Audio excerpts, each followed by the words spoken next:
दोस्तों आइए आप लोगों का स्वागत है हमारे YouTube चैनल पे।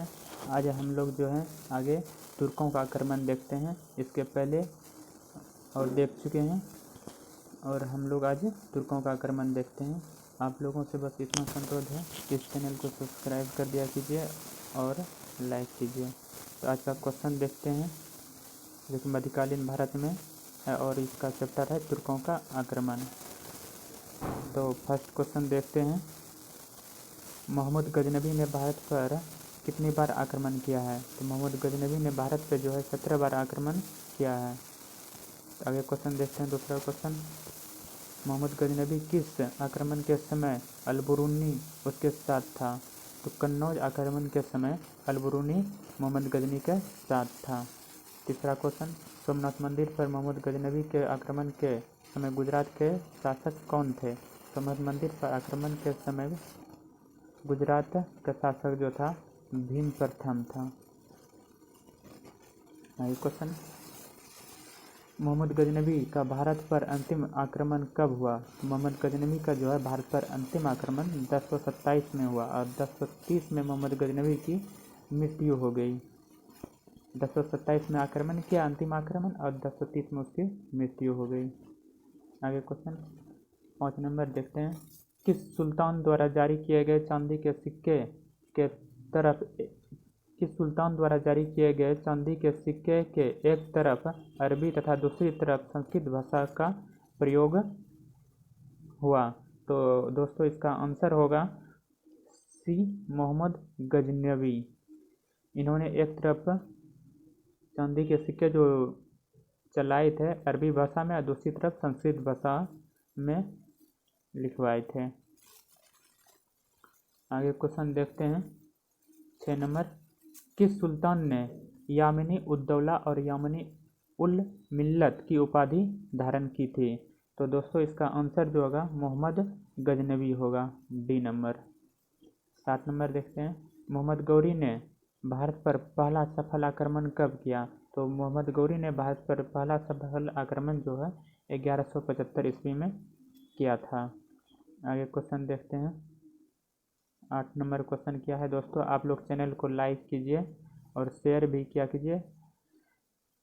आप लोगों के लिए हम मध्यकालीन भारत का बहुत अच्छा टॉपिक लेके आए हैं जो कि सभी एग्जामों के लिए उपयोगी है।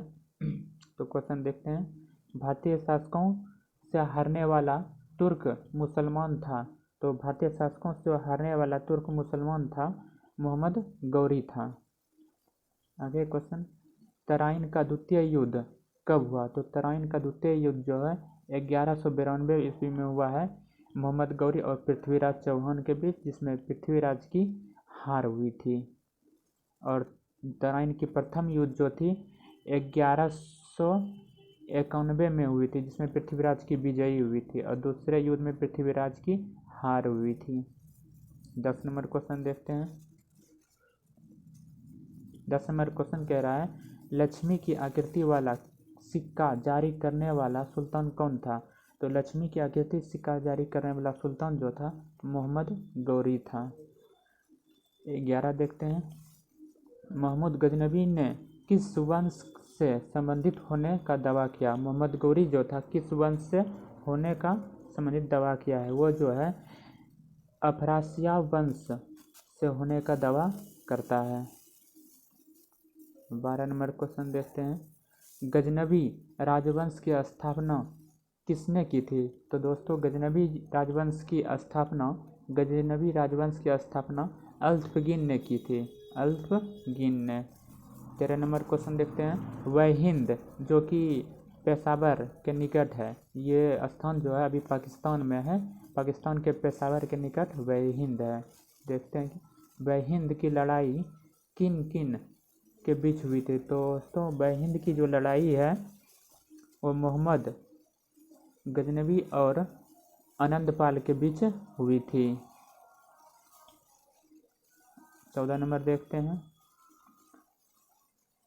बुत सिकन जिसका अर्थ होता है, बुत सिकन का अर्थ होता है मूर्ति भंजक, मूर्ति को तोड़ने वाला।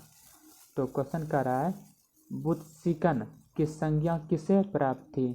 तो बुत सिकन की संज्ञा जो है मोहम्मद गजनवी को प्राप्त थी, जिसने भारत पर 17 बार आक्रमण किया था और सोमनाथ मंदिर को भी लूटा था, और इसने ही भारत में कई सारे मंदिरों को तोड़ दिए थे।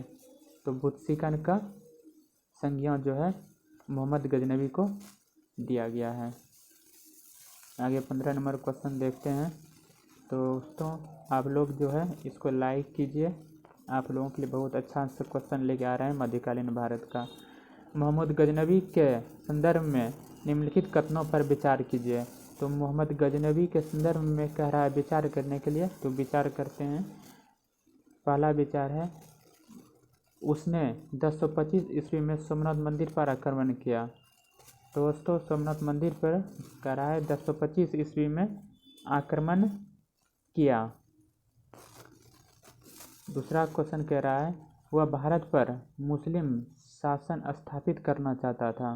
तो दोस्तों उन्होंने सोमनाथ मंदिर पे जो है 1025 में आक्रमण किया था, लेकिन भारत में जो है मुस्लिम सत्ता स्थापित करना उसका नहीं था।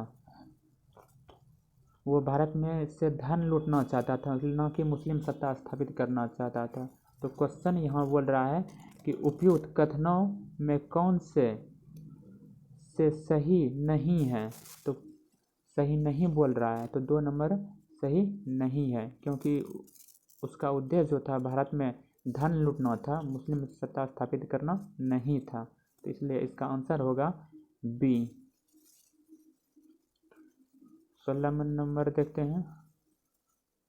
16 नंबर कह रहा है कि मुइजुद्दीन मोहम्मद बिन शाम के नाम मुइजुद्दीन मोहम्मद बिन शाम के भारत आक्रमण के संदर्भ में निम्नलिखित कथनों में कौन सा असत्य है। तो ये दोस्तों ये मुइजुद्दीन जो है बिन शाम के संदर्भ में कह रहा है। तो मुइजुद्दीन बिन शाम के संदर्भ में देखते हैं इसका आंसर क्या होगा। उसने गोमल दर्रे को पार करके मुल्तान और कच्छ को जीत लिया। ये तो सही है, जीता था।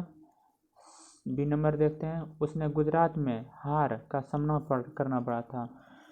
मुइजुद्दीन बिन शाम को गुजरात में हार का सामना करना पड़ा था। सी नंबर देखते हैं। उसने भारत विजय के लिए पंजाब में एक मजबूत आधार कायम करना जरूरी नहीं समझा। उसने भारत विजय के लिए पंजाब में एक मजबूत आधार कायम करना जरूरी नहीं समझा। दोस्तों ये कथन जो है वो सत्य है। तो इसका ऑप्शन जो होगा सी नंबर होगा। और डी भी देख लेते हैं। तराइन 1191 ईस्वी में तराइन की लड़ाई में गौरी की फौज बुरी तरह पराजित हुई थी। तराइन की लड़ाई में गौरी की फौज 1191 ईस्वी में तराइन की लड़ाई में गौरी की फौज बुरी तरह पराजित हुई थी। दोस्तों 1191 में तराइन की प्रथम युद्ध हुई थी जिसमें गौरी की हार हुई थी। तो क्वेश्चन यहाँ असत्य बोल रहा है, तो असत्य सी नंबर होगा। 17 नंबर देखते हैं। चंदावर का युद्ध किसके बीच लड़ा गया था। तो चंदावर का युद्ध जो है जयचंद और मोहम्मद बिन शाम के बीच लड़ा गया था। तो 1 नंबर सही होगा। 18 नंबर क्वेश्चन देखते हैं। तो 18 नंबर क्वेश्चन क्या कह रहा है।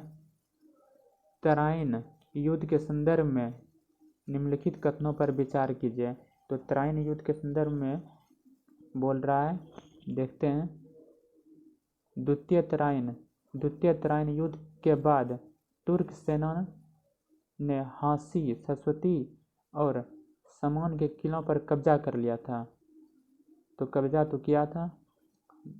दूसरा ऑप्शन देखते हैं। इस युद्ध के बाद पृथ्वी ने कुछ समय तक अजमेर में शासन किया। तो दोस्तों पृथ्वीराज जो थे द्वितीय तराइन युद्ध यहाँ बोल रहा है। द्वितीय तराइन युद्ध के पृथ्वीराज की मृत्यु हो गई थी। तो इसका ऑप्शन जो होना चाहिए केवल ए होगा, क्योंकि पृथ्वीराज की तो द्वितीय तराइन युद्ध में हार हो गई थी, उसने अजमेर पर शासन कैसे करता।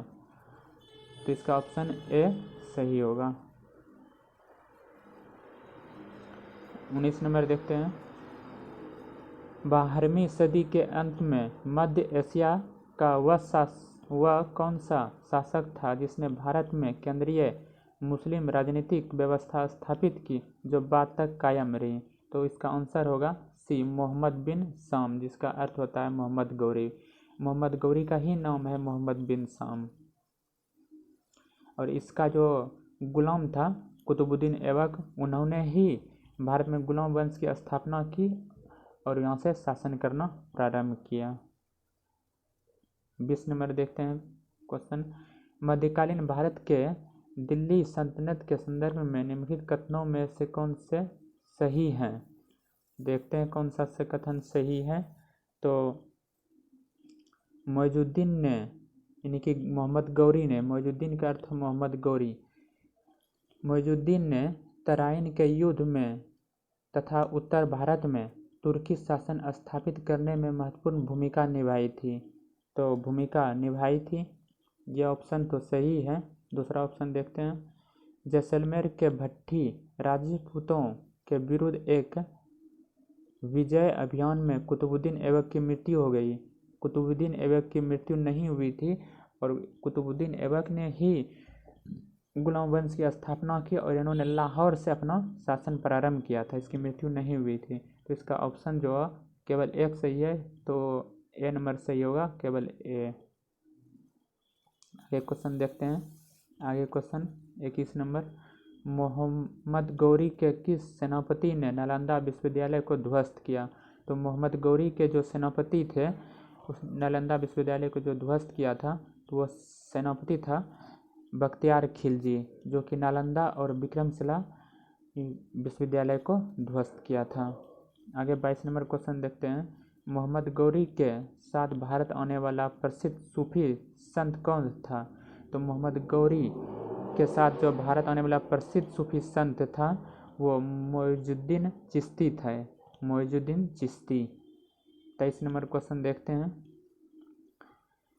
सुल्तान की उपाधि धारण कर, इसका जो है ऑप्शन ही नहीं दिया हुआ है। इसका 23 नंबर जो क्वेश्चन है ये अगले सेशन में देखेंगे।